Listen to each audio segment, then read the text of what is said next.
United States.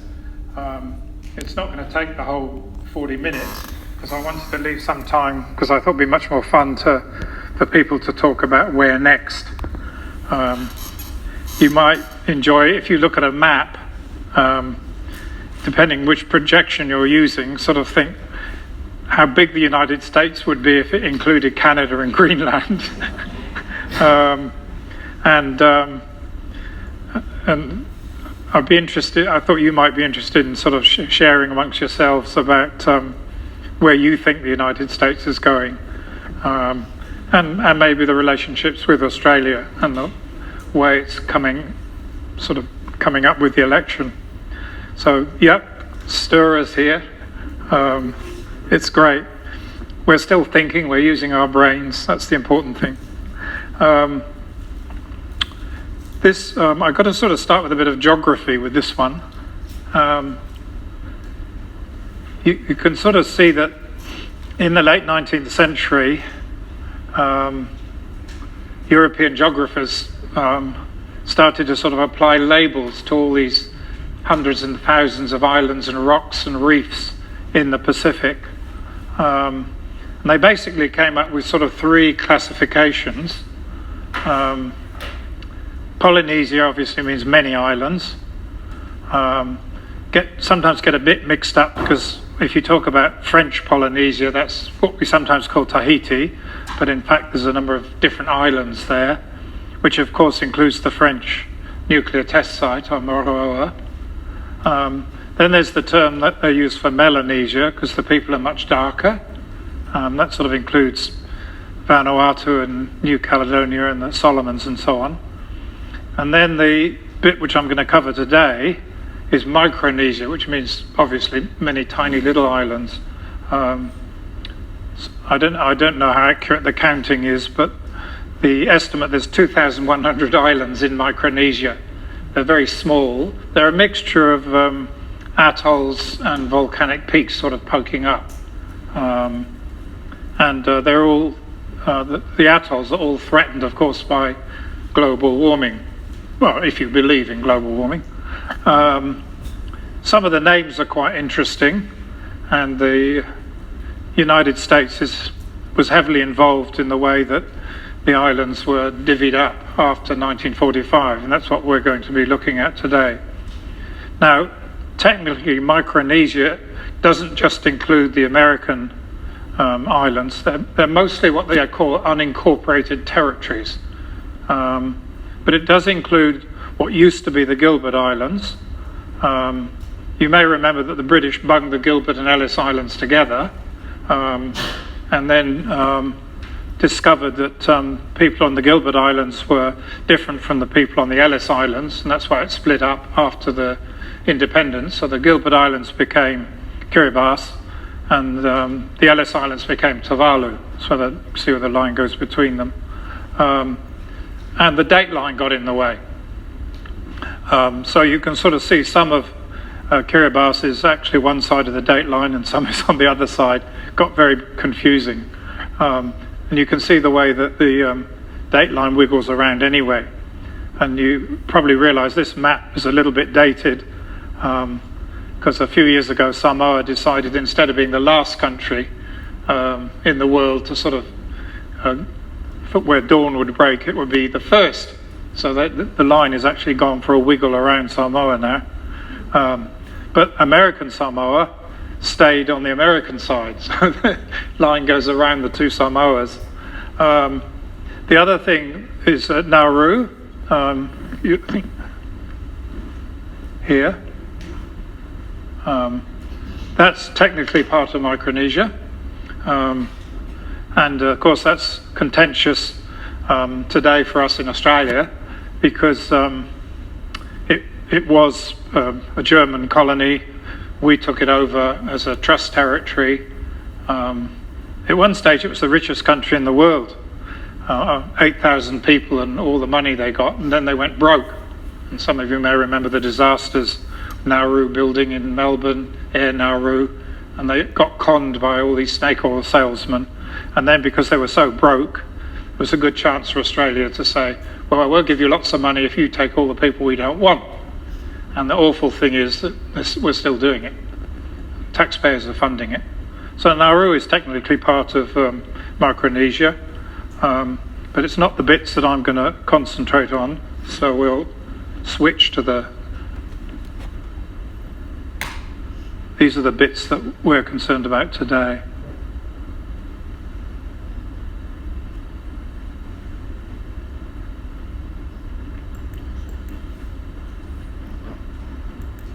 Yeah.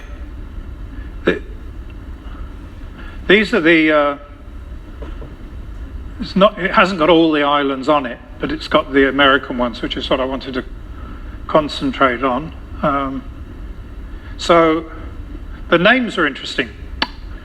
When I talk about Micronesia, I'm going to be talking about the American presence, and the islands that we hear most about are the Marshall Islands, the Marianas, and the Caroline Islands. And you might say, well, where the heck do they get their names from? Interesting connections there. The Marshall Islands, which includes Bikini Atoll and Kwajalein, I'm going to come back to that, because they have a vital role with the US military, which is why they've hung on to them, of course, get their name from a British sea captain, John Marshall. And he was one of the captains on the First Fleet, 1788. I was trying to explain this to some of my refugees yesterday, preparing them for the citizenship test. The government is very adamant that they have to learn the importance of 26th of January 1788 and the First Fleet. So I have to explain how many ships came out and why they came here. Some of you may remember that one of the ships was called the Scarborough, and that's the ship that John Marshall was the captain of. Okay, well, what did he do when he dumped his convicts and the Marines in Sydney Harbour? He went off up here looking for trading opportunities on the way home. He didn't give the Marshall Islands their name. Somebody else arrived later and knew he'd been there, so they sort of named it after him. So that's why they're called the Marshall Islands. Bit silly. Then you've got the Marianas. Well, you can see the northern Marianas there, and you might say, well, what happened to the rest of them? Well, we'll come to that. Where did they get their name from? Queen Mariana of Austria. She was actually Queen of Spain back in the 17th century. One of those unfortunate Habsburg marriages. She was Queen of Spain 1649 to 1665. Got married at 14, as royal families did back in those days. Because the Spanish initially claimed those islands, they gave it the name of the Mariana, who was Queen of Spain. Same thing happened with the other islands, the Caroline Islands. A lot of these islands sort of had their own indigenous names, if people live there, and a lot of them don't. Various people came along and gave them different names. A bit like Australia, I suppose. And the Caroline Islands was initially named the Islands of the Kings, we three kings and all that. Spanish first got there in 1525, which you can sort of calculate is soon after Magellan got around the bottom of South America, and then the Spanish galleons sort of went across to the Philippines and explored around the area. So they poked around in that part, but they didn't give them.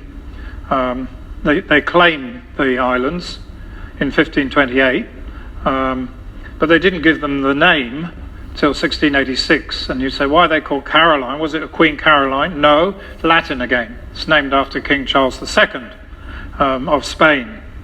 So all those islands were sort of the ones we're talking about, the Marshalls, the Marianas, and the Caroline Islands. They were all claimed by Spain. You can sort of see quite a lot of other islands there. Nobody lives on them. They're sort of extensions of Hawaii. I told you last week that they've been used a little bit. You can sort of see some are obviously named after sea captains like Johnston, Howland and Baker and Jarvis. Palmyra is named after a ship. I've told you they had various uses, nuclear tests, dumping chemical weapons. The whole point being that nobody actually lived there. They're just bird sanctuaries. and they're sort of extensions of Hawaii in a sense. They claim them anyway. So what happened after the Spanish claim? Well, do you remember I've talked a bit about how in the 1880s the European powers were very busy, the Berlin Conference and so on, divvying up the world, particularly Africa, but they also divvied up the Pacific. The Germans, do you remember Germany became a country in 1870? People forget that. Not the Germany we know today, but the original Germany. They claimed the Marshall Islands in 1885. And you might say, why were they interested? Well, two reasons. One was that there wasn't much left to claim. You may remember, if you look at Africa, 3 German colonies, bits that nobody else had bothered with. That's why they got Namibia, or Deutsche Südwestafrika, as it was originally. Then they got what's now Tanzania, that was Deutsche Ostafrika, German East Africa. And they got a few bits and pieces on the coast of West Africa. But there were a few bits vacant in the Pacific for them to claim. So they claimed the Marshalls. They were interested in trade, of course, as all the Europeans were at this time. You might say, what on earth did they trade with the Marshall Islands? Copra, coconut fibre, all being replaced by synthetics now these days, of course.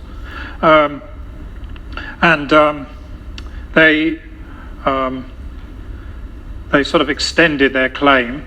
I sort of learned all about this as a schoolboy when I collected stamps, and I managed to get hold of some of the early German stamps of the Carolinen Inseln and so on. Quite fun. That's amazing how you teach yourself politics and geography. Well, you know what happened in the Great War. Germany lost all its colonies. The Micronesian colonies were given to Japan.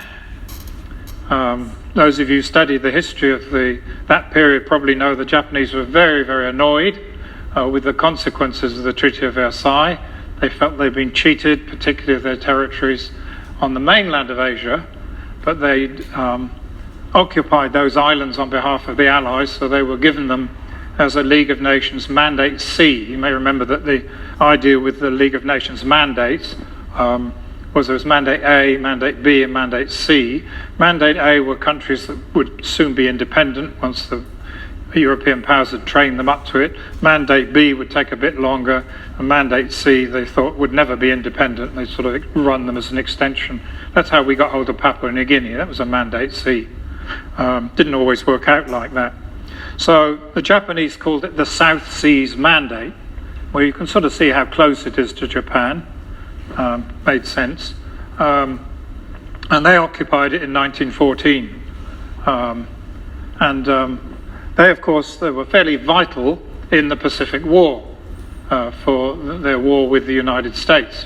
And so in the Pacific War, as the US military sort of pushed back through the Pacific, there were some terrible battles in this area. And one of the big draw cards these days is diving, looking at the wrecks of all the Japanese ships that the Americans sank towards the end of the Pacific War as they sort of island hopped their way back towards the mainland of Japan. And people go down diving and poking around and having a look, and that's a big draw card for people who like diving. So at the end of the Pacific War, 1945, Japan obviously lost its League of Nations mandate, and the UN gave them to the United States. And there's a wonderful story which sort of fits in here. One of the Caroline Islands is called YAP, Y-A-P, and it's very famous because it's got this fascinating currency. It's not something you use to buy stuff. They're big stones with a hole in the middle, and they sort of sit there like a bank, but you don't actually use them to trade. And the story goes that when the Americans turned up and offered the locals dollars, the locals said to them, "Oh, no, thank you." And the Americans said, "What? Everyone else in the world wants dollars, but not you? Why not?"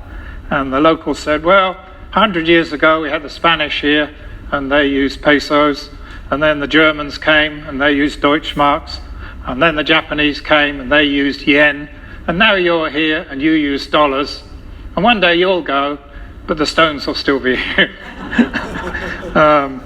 And they're still there. There's sort of a bit of an attraction on the island. Well, the point was that the Americans decided they needed some of those islands. So when they were supposed to be preparing for independence, the League of Nations mandates became trust territories under the United Nations. They'd already got Guam. Remember, we talked about Guam before. They'd taken that back in 1898 because of the naval base there. Remember I said that the US Navy, they wanted Hawaii, Pearl Harbor, they wanted American Samoa for Pago Pago, and Guam because of the naval base there at Agana.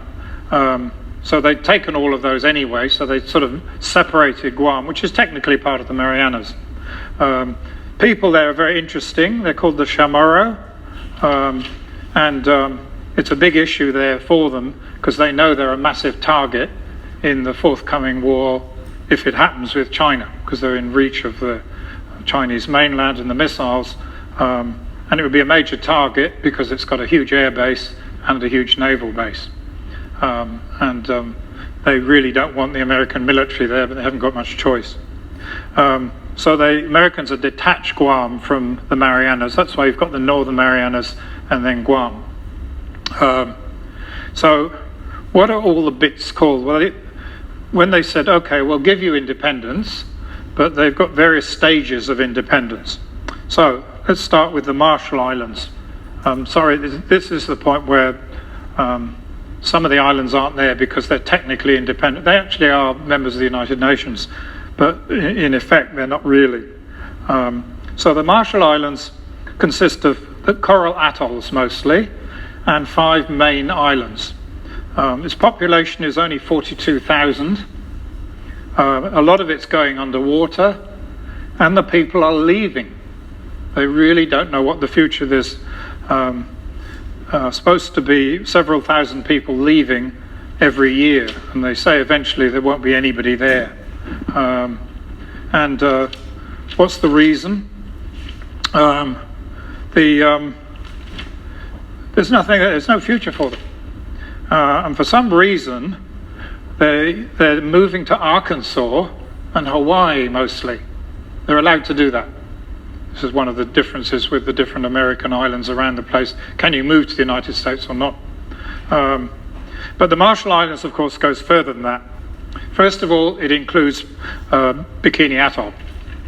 Now, you may remember that the United States tested its first 3 nuclear weapons, one on the mainland in New Mexico, and then the 2 they dropped on Hiroshima and Nagasaki.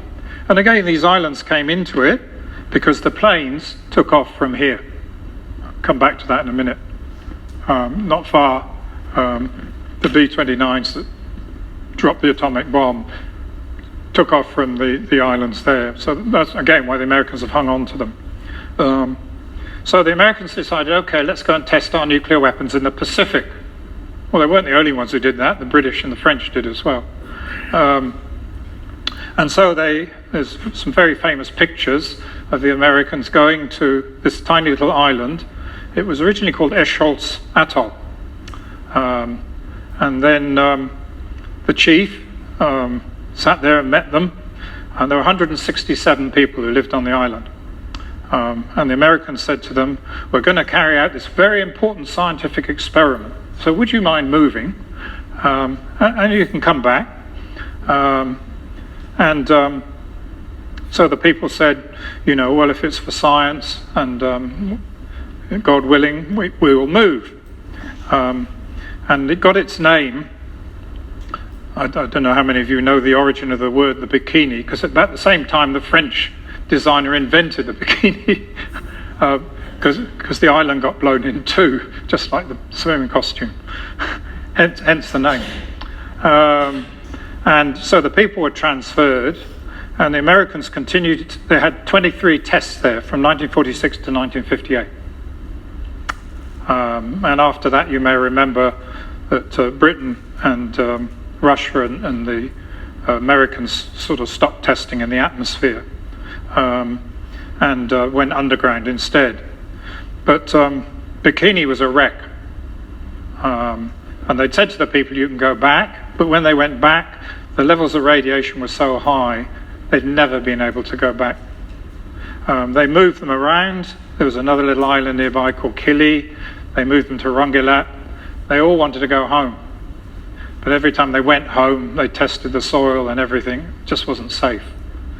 They would pay compensation, but they weren't particularly interested in compensation. They wanted to go home. And so that's still a scandal. And you may remember the story of the Greenpeace ship, the Rainbow Warrior. It was moving the people back to Bikini at the time, just to sort of see what it was like, and then went on to New Zealand, where the French blew it up, because the French were concerned that the Rainbow Warrior was then going to go to Polynesia and protest nuclear tests there. And it was some years ago when I went to New Zealand, I remember going to Auckland and seeing the half-sunk Rainbow Warrior in the harbour. That's interesting again there. They made the decision to sink it. Wasn't much use, and it's somewhere where you can dive and have a look at it now. And that's the original Rainbow Warrior. Just as a sort of a little footnote, just to entertain you, a sort of sideline, the Rainbow Warrior, where did it get its name from? It's a North American, Native American myth that one day when the earth is a total mess, warriors will come from behind the rainbow and clean it up. And it started in Canada, in Vancouver. And they were sailing up here where the Americans were proposing to test nuclear weapons underground. This was after 62. And this is a nuclear fault line. And people said, that's stupid. If you test an underground test there, God knows what's going to happen. So the Greenpeace was founded, 1971, I think. And the ship sailed up here. I had some friends who were on it, and it's well documented, well written. Americans arrested them all, of course. They never got there. And the test went ahead, but they never tested anymore. So it's sort of effective a bit later. That's the story of the origin of Greenpeace. And Greenpeace sort of later moved its attention to sort of chasing whales and preserving whales, and of course it's changed a lot since. And you may have read in the last week that a big American energy company is now suing them for billions of dollars in order to destroy them. It's an old trick. If you can't beat them, sue them, because your lawyers are more powerful than theirs. So Greenpeace is sort of working out how the heck to survive. Interesting sort of tale tied up with this area. So that's the sad story of Bikini. Now the other island, you can't see it here, but it's sort of about there, in the Marshall Islands is Kwaj. Well, it's a big atoll, something like that. It's one of the biggest atolls in the world. It's the Ronald Reagan Ballistic Missile Defense Test Site. Got sort of renamed after Ronald Reagan. And what the Americans do is they've got a big Air Force base here, Vandenberg Air Force Base. They fire their missiles across here, and they splash down in Kwajalein Atoll still. So the two problems connected with that. One is that they don't want any of the locals living on Kwajalein. There's got about 1,000 Americans living there. Very sort of up-to-date, modern shops and all that sort of stuff.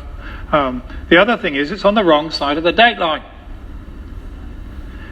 So what they were doing was testing their missiles on one day and they were landing on the next, which was confusing.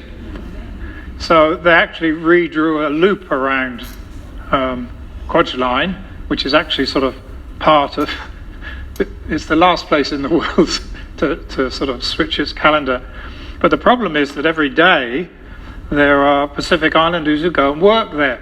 And they live on a little island called Ebeye, E-B-E-Y-E, which is part of the Marshalls. It's only 32 hectares, or 80 acres, whichever you think. It's got 13,000 people living on it. It's the biggest slum in the Pacific. And every day, the workers go to Quaj, and they change their calendar, and then they go back at night, go back to the next day. It's quite ridiculous. So that's the sad thing. But the awful thing, as I said, with the Marshall Islands, which is an independent country, they've even got stamps, a member of the UN, is that eventually there won't be anyone there. It's so poor, and as I said to you, people are leaving. They basically live on a bailout from the United States, but they are independent. The other interesting thing is that a lot of the parents, they are naming their children after the islands in the Marshalls. As I said to you, there are coral atolls and 5 main islands, so the children's names are those islands. And then when they go to live in the United States, they take their names with them to sort of preserve their link with the Marshall Islands. I thought it was sort of interesting but sad. So heaven knows what's going to happen. The other awful story was the usual one of corruption.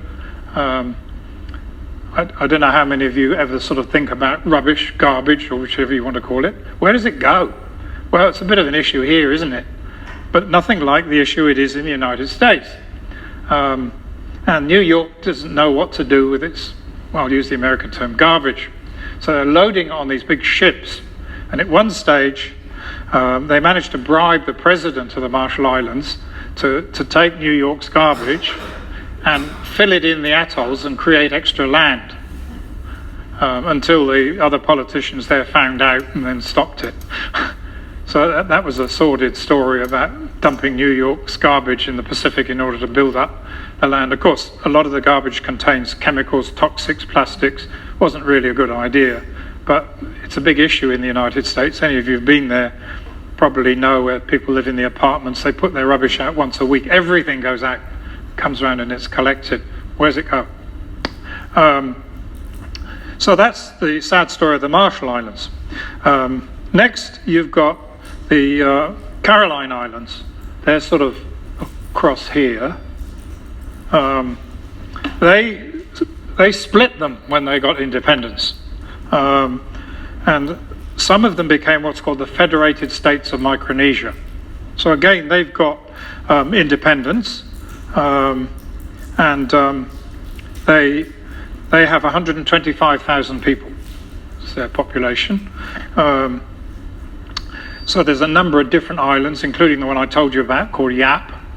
But one of the islands, sorry, it's sort of not marked there, but it's about there, called Palau, P-A-L-A-U, sometimes spelled with a B. They didn't want to join the others. There are lots of differences between the people on the islands. So they voted to stay separate. Their population's 18,000, but they're an independent country. Palau consists of 340 islands. Any of you familiar with the history of the Pacific War might know about Palau, site of horrendous fighting. Like all the other islands, a lot of the indigenous people were killed in the fighting, along with the Japanese. The mix of religions there is quite fascinating. I haven't started even talking about the missionaries, I won't bore you with that, but it really is a fascinating mix on this tiny little island group of 18,000 people, how many different religions there are, including, of course, Seventh Adventists, Mormons, and so on. The interesting thing for us, and I was heavily involved with this, was that when they drew up their constitution, we drew up our constitution, they drew up it in 1981. And it was a nuclear-free constitution. They said, nothing nuclear here. I was part of the Nuclear-Free Pacific movement in the 1980s, which was very heavy. We worked very closely with the Pacific Conference of Churches at this time. And 7 times the people of Palau voted for a nuclear-free constitution. And each time the United States said, no, we won't give you independence, and we won't accept your constitution until you change it. And we used to host some of the people from Palau here to talk about their battle against the American military, who insisted that no, you can't have a nuclear-free constitution. In the end, they gave up. The only thing they use it for, there's a harbour there, Babelthorpe. And the US just wanted it in case. There's nothing there. They have warships that visit, but that's about it. So all that they were interested in was just to make sure that it was there in case the military needed it. And so they overrode 7 times. They said, no, we don't care what you voted. You can't have independence until you change your constitution. As I said to you today, tiny little island, very famous for tourism, magnificent coral reefs. A lot of Japanese like going there. Well, you can see how close it is to Japan. And lots of sunken warships from the Pacific War. So a lot of diving there, big draw card. So the Caroline Islands got divvied up into the Federated States of Micronesia and Palau. And then the third group, and this is a little bit different, the Marianas. What happened there? As I told you, they used the Northern Marianas for the final attack on Japan. So you may remember the 2 big islands there, Saipan and Tinian, were used for the dropping of the bomb on Hiroshima and Nagasaki. It's not far. There. And they've hung on to them for that reason ever since. So they're actually part of the United States. And that's the reason that Julian Assange, you remember? He said, when they said, okay, you can have your final trial and we'll sort of let you off. And Julian said, well, I'm not going to the mainland of the United States. I don't trust them. He said, I'll go to Saipan. And they had one judge there. And she was the one who said, okay, you're not totally not guilty, but you can go free. And then from Saipan, he flew back to Australia. That's why. It is part of the United States. And that's why the Americans hung on to it. They used it in the war, the American war in Vietnam, as well as the bombing of Hiroshima and Nagasaki. It's still a big Air Force base, and it's still really important. So it's separate. It's called the Commonwealth of the Northern Marianas, and that's why it's there. So that's the way that Micronesia got divvied up. So in 1945, the Americans took it all over from the Japanese and then split it up into 4 different countries, all populations way under Tasmania. And the sad story of the Marshalls, Guam, the Northern Marianas, and the Caroline Islands, it's a little bit ridiculous, but that's what's happened to them. So those bits which are sort of part of the United States, they can't vote. It's like Puerto Rico, but they can go and live there. So you've got this sort of ambivalent status in between, because the US doesn't have colonies. This has what they call these unincorporated territories. So that's the sad state of those little islands, basically surviving on US aid. What's going to happen now under Donald, I have no idea. So I've left 10 minutes or so for you to sort of air your views and ideas. Where's the United States going next? Will it annex Canada? Greenland? Panama Canal? Is it going to get even bigger? I've told you the history of how it was developed from the Pilgrim Fathers, bit by bit by bit, bought, stolen. Where next? Where do you think? How do we handle it? It's coming up. It's going to be part of the election.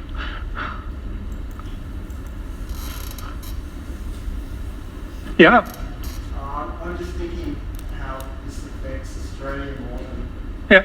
the US. And when Trump got in, Rudd went up to him and said, is AUKUS still on? And Trump said, well, pay us the money now. So I asked for what straight over there gave them $800 million for a submarine that probably might get in 2015. And then they want to put tariffs on us. We've offered them our superannuation money to invest over there. We've offered them uranium, critical minerals, and it seems that we're trapped in this alliance, but I don't know what the alternative is to that. If anyone has any views. Yeah.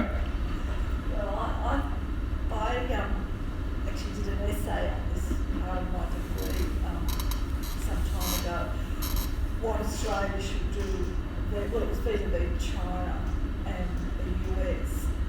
And I came to the conclusion that we need to keep our tinder dry, and we need to have very, very clever politicians and diplomats to navigate. Well, that might be a joke, but as I look at some of the politicians and some of them using some of these strategies that have been so successful in other parts of the world, I just hope that people take notice, that they verify what they hear, and then make a decision about which party is best suited to navigate us through these difficult times. And I mean, now Trump is talking about a third term, which I've always been frightened about. We've been told it's impossible, but it was impossible that Trump was going to get a second term. So we need to be very careful, and we need to not allow small prejudices to get in the way of what's very, very important for Australia.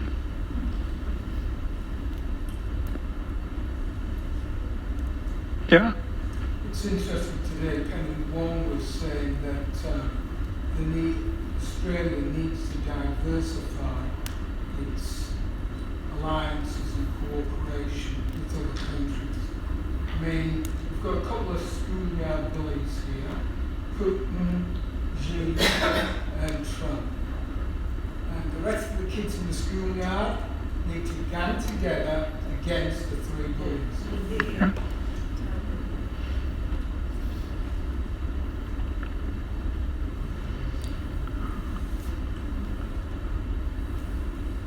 Oh, I thought there'd be more people wanting to kick in at the idea of where next. Yeah? Oh, well, I've got something to say, that we appreciate your ongoing information of the settlement and history of the United States and America and its satellites. We hope you come back to it. Thank you. Oh, thank you. That's nice.